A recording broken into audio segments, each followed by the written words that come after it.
Hi everyone, my name is Amos and welcome back to the Public Portfolio Cheese series.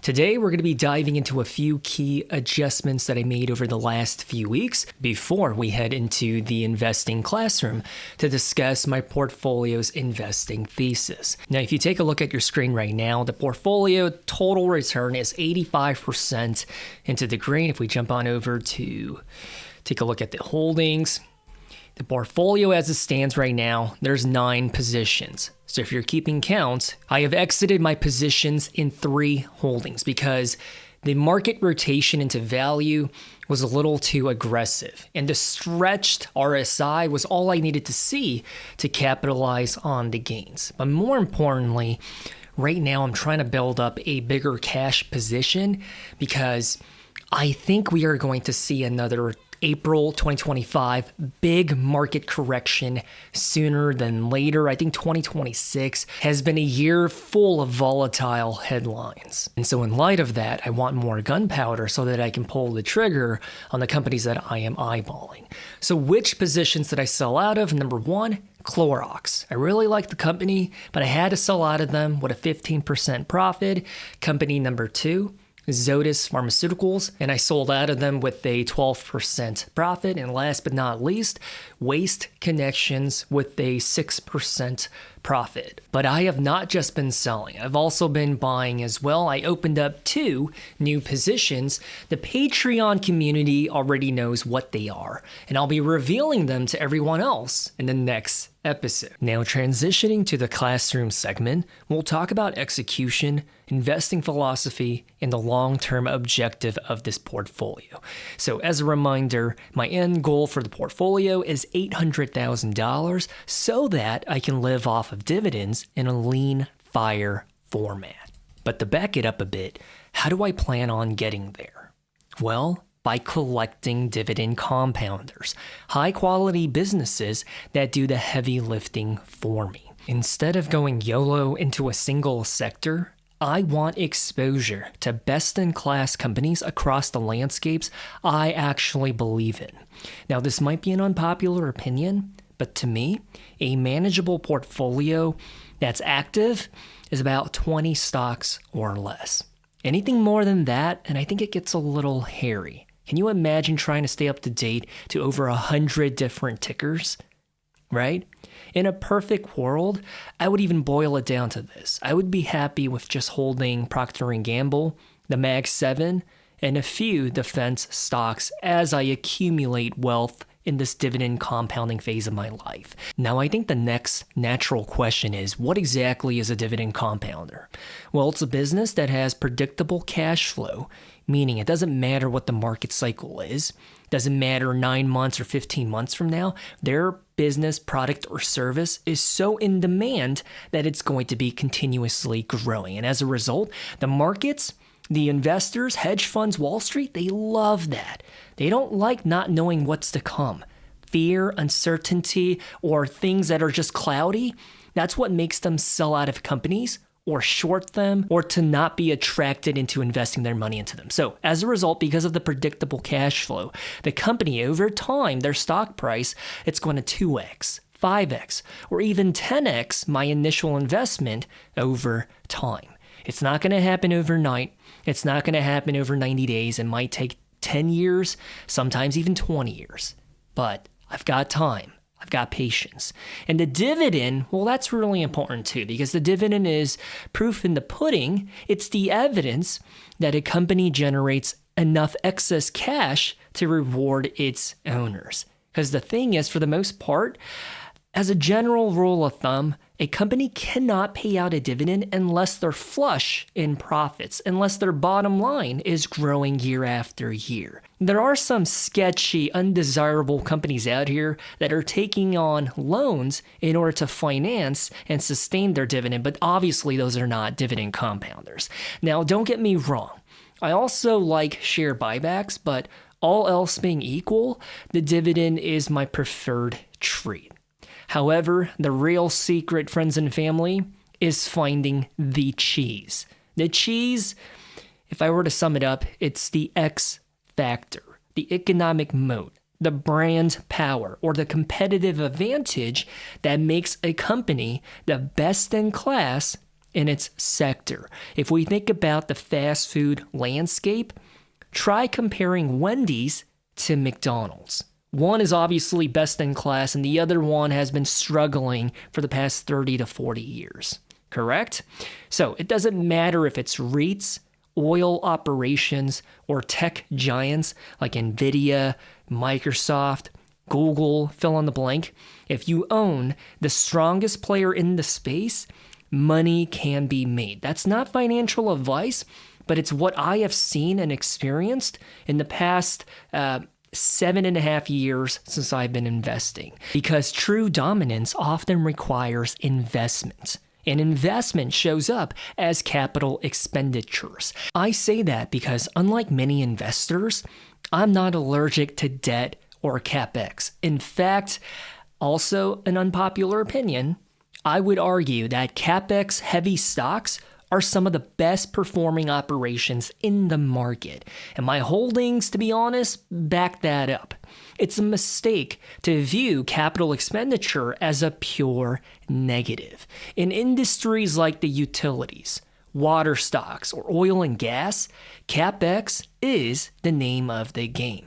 You want the big dogs like NextEra Energy or Hess Midstream because they have the scale to dominate even when costs are high. And with that CapEx, it creates an economic moat where startups or disruption in your field is made really difficult and a barrier. Because think about it. Huntington Ingalls, one of my core holdings, they produce and manufacture submarines, carriers, destroyers.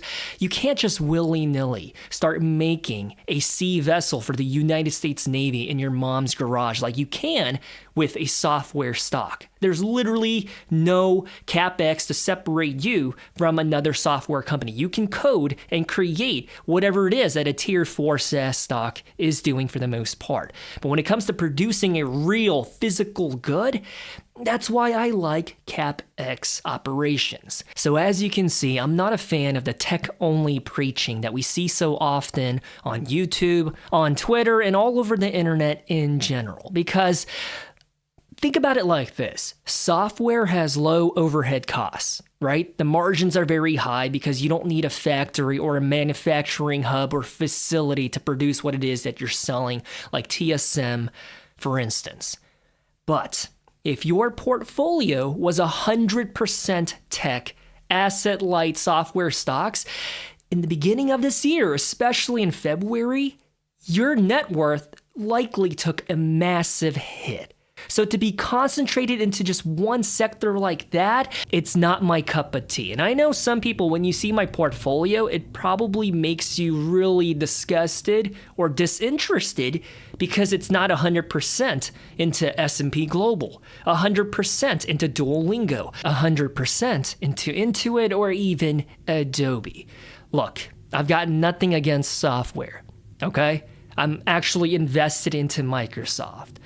However, I would just caution the idea of going all out into one sector. Even just going 100% into oil and gas, I would say that's a bold choice, to say the least. I personally wouldn't do that. So at the end of the day, hopefully you understand that I do not trade tickers. Instead, I like to invest in businesses. That gives you a better idea of the kind of companies that I'm looking to own for the long haul. Having said that, when do I buy the stocks and how do I decide? What's the actual execution? On a high level, I apply a hybrid strategy because between you and me, I see merit and value in all schools of thought. When I first started investing in the stock market in 2019, believe it or not, I only liked to invest into speculative meme stocks that weren't profitable yet, but had the potential to 5x overnight or go belly up. And that's just not who I am anymore. And from a lot of the mistakes that I made early on, it introduced me to a more sustainable way of investing. Shout out to Warren Buffett. I pretty much listened to almost every single Berkshire Hathaway annual meeting. Nuggets of gold gold in every single year. They're usually about 3 to 5 hours long, but I think it's so worth it. But anyways, my biggest decision-making driver is value investing. And if I were to sum it up in one sentence, it's this: buying a beautiful business while it's temporarily on sale. So let's say that my math says that a company should be $100 a share. However, the market has it wrong and they're currently trading them for $50. Then I would jump in, because not only is there a margin of safety, but the upside would be 100% into their fair value estimate of $100. However, I do want to emphasize this point. It's important not to confuse low quality companies trading at a PE ratio of like an 8 or a 7 as a good deal or a great opportunity. Sometimes a stock is cheap simply because the business is mediocre and its future prospects are weak, such as PayPal, for instance, right? And other times, you'll see a very high quality company with a PE ratio of like a 6 or a 7. Shout out to Meta back in 2022. That's exactly what happened to them in the fall, and I just went all out into them because I knew when they were trading for about $80 a share, that was a far too good of a deal to pass up. Learning to differentiate between the PayPal or Duolingo with the PE ratio of like a 6, 7, 8, 10 to that of a Meta with the same thing, it takes time and repetition. Because in the moment, it's pretty difficult to tell. However, with enough practice, you start to get a good feeling on how to navigate that very difficult decision at the fork of the road. And that's why the phrases value trap and yield trap is a thing. By investing into something that you think is quantifiably undervalued on paper, but its future looks really dark, their financials and fundamentals are really a mess, that's a value trap. You're going to lose your money by doing so.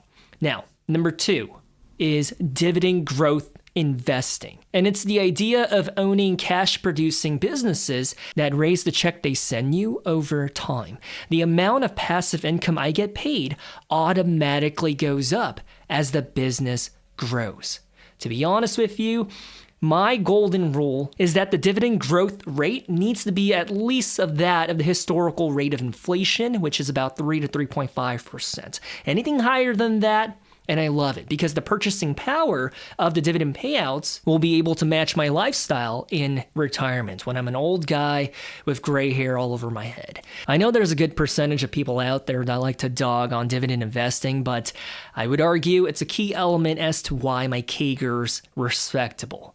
If the company does not pay a dividend, it's not a deal breaker if they're utilizing the excess capital to grow the business, like Amazon or Berkshire Hathaway. However, I would like to see a dividend. And I think out of my own portfolio and its holdings, you could see that about 90% of them are dividend payers. Number 3, every now and then, I'll also use a GARP approach, growth at a reasonable price. The perfect textbook example of this would be Amazon. Yes, their PE ratio is not a 5 or a 10 or even a 15. It sits somewhere at around like a 24 to a 28, and they also don't pay a dividend. However, their growth in fundamentals and numbers warrants them a free pass, especially because they trade at a valuation that shows they are not stretched, especially for their execution and their operations and the numbers that they're pulling off. I think Amazon's PE ratio should clearly and easily be a 35 or 40. However, that's just not the case right now. And I do want to emphasize this point.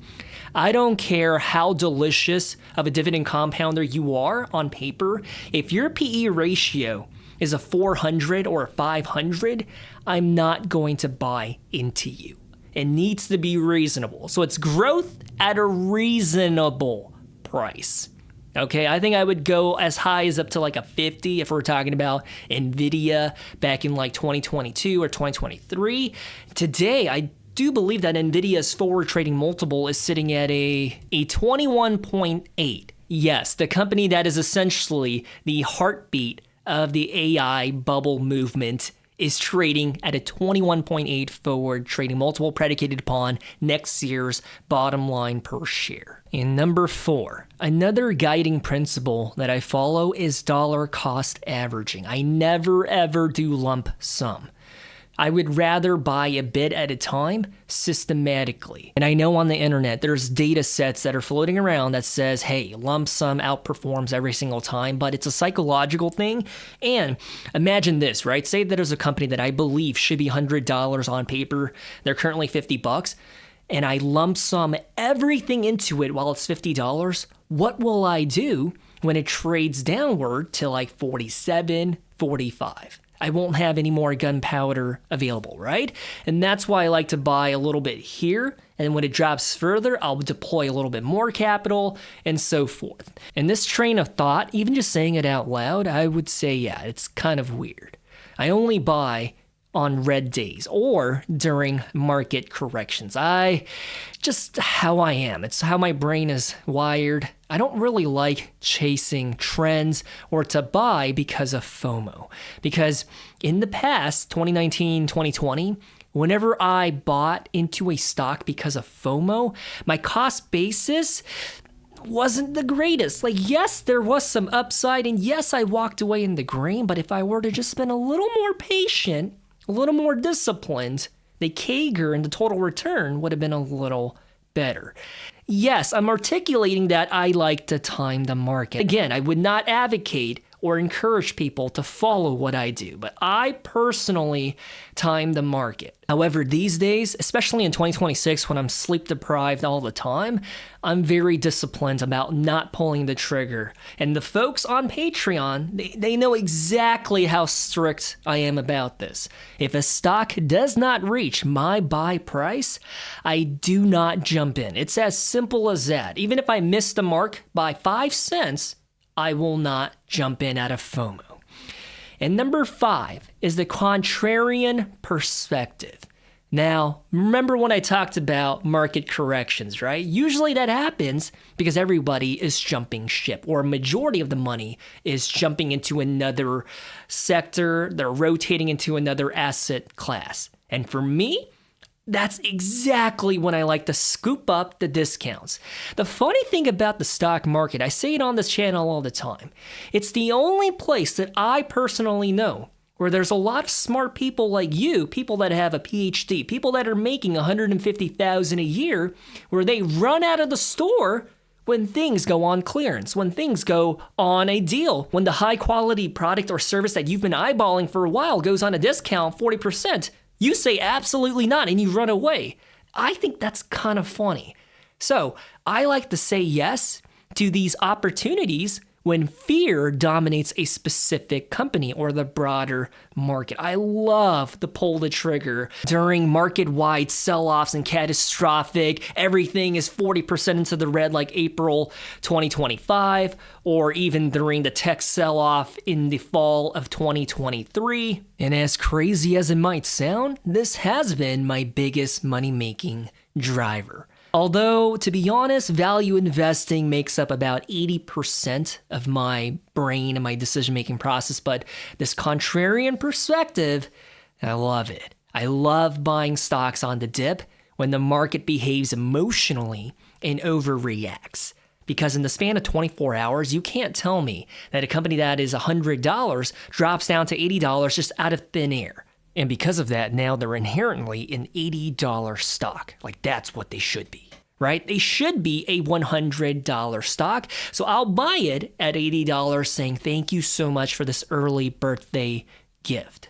Now, obviously, it takes a lot of practice and repetition because me personally, I've also gotten hurt by catching a falling knife. So you really got to do your research and your due diligence in order to make sure that this is a really high quality compounder that's being punished with the rest of the market or rest of their sector, but they're best poised to rebound and thrive. To catch a falling knife is not a fun thing, and I've experienced it myself. On the other hand, if I were to calculate how many times it worked out for me, I guess you could call it beginner's luck. But time and time again, I've made good profits from the rebound rally. Not to sound like a broken record here, I do want to say it one more time. When a market-wide sell-off happens or when an entire sector gets really punished, not every company is going to recover. So it's not a strategy that works across the board. I think when the market hates a specific company and you buy the dip, it's high risk, high reward because it could go further into the red. Now, I listened to and I tuned into Adobe's most recent earnings, and I thought it was phenomenal. Their top line is growing, they're monetizing their AI endeavors, and there's no signs that vibe coding is eating their lunch. Yet, the sentiment surrounding the company is so sour, so negative, that even all the analysts that are covering the company, because the CEO is transitioning as well, they reduced their fair value estimate from like $500 down to $280 or whatever. So everybody is following each other, that herd mentality. And so the sentiment surrounding Adobe right now is so bad that even though I think it's a high quality tier 4 SaaS, I wouldn't go near it. And plus, I do think their days of being a high growth company, it's limited. Right? So that's an example of a buy the dip that I personally would not participate. But if you are invested into Adobe, I can absolutely see why. And I'm rooting for you, right? I do hope that they rebound to $600 or $700 a share. And I say all of that because for the stock price to rebound, you need capital flowing in and more folks buying the stock. If the company in question is universally hated, it'll likely have more sellers and the stock price will just continue to sell off. Hi, good afternoon. Welcome to Wendy's. May I take your order? It's pretty straightforward, right? My investing philosophy isn't overly complicated. I don't partake in day trading, options, or speculative investing. I need to see tangible numbers to prove that you are truly a beautiful company. I don't care what anyone else says on YouTube or on Reddit or on social media. I don't care what your Uber driver says. I personally need to see your financials and fundamentals. I'll read your 10K, and if the numbers and data align that you are beautiful and the markets have it wrong and you're truly undervalued, then I'll jump in. And I usually buy into stocks with a game plan of at least 1 year, okay? In ideal situations, I would like to hold for at least 10, 20, 30 years or until I perish.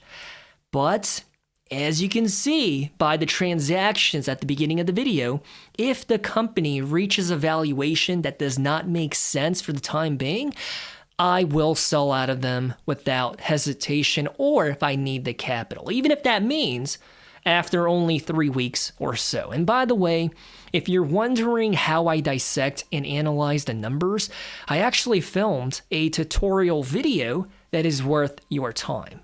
So the next big question, does this framework and philosophy work?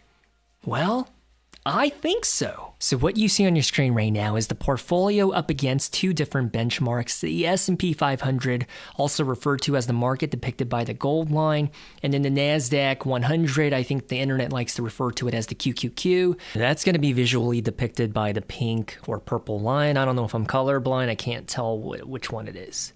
And if we were to just zoom back year to date, so for the past 3.5 months, my portfolio, the dividend compounders with cheese, it's in the green, 6.5%. The S&P 500 is down 2.4%, and the NASDAQ 100, well, 4.08% into the red. And if we do a year back, my portfolio is 74% into the green, taking into account the total return. The S&P 500 is 41.8%. The NASDAQ 100 is 47.6%. And if we do the entirety of my portfolio's history, then what are we working with? The dividend compounders with cheese is 85.8% into the green. The S&P 500 is 58%. And the NASDAQ 100 is 61%. And that begins on February of 2022. So that's why even though all of this is a lot of work, to be honest with you, it is, right? I have to monitor the stock markets 7 days a week. But the ROI, I think it's worth it. Now, if I was not beating the S&P 500 or the NASDAQ 100, then I would just invest into an index fund and call it a day, right? And that's why I always say on this channel, for most people, you could just put your money into SCHD and call it a day. However, I don't want to go on a high horse and toot my own horn. Let's see if I can execute this over the test of time. Can I continue to beat the stock market, the S&P 500 and NASDAQ 100 for the next 10 years, the next 20 years, right? And the best part is you can follow along this journey through subscribing to this YouTube channel. So what do you guys think of the portfolio's strategy? And by the way, keep the questions coming in the comments section because I'll be answering all of them in future uploads. And if you want to go deeper into my investing philosophy with examples and everything else, the full slide deck on that is going to be available on the Patreon. It's essentially 20 investing books distilled into a very simple visual slideshow. If you are a visual learner, I think you'll like it. And as always, I genuinely appreciate you spending your time here with me. And I hope this video was worth it. I'll see you in the next episode. Stay safe, good luck in the stock market. I love you.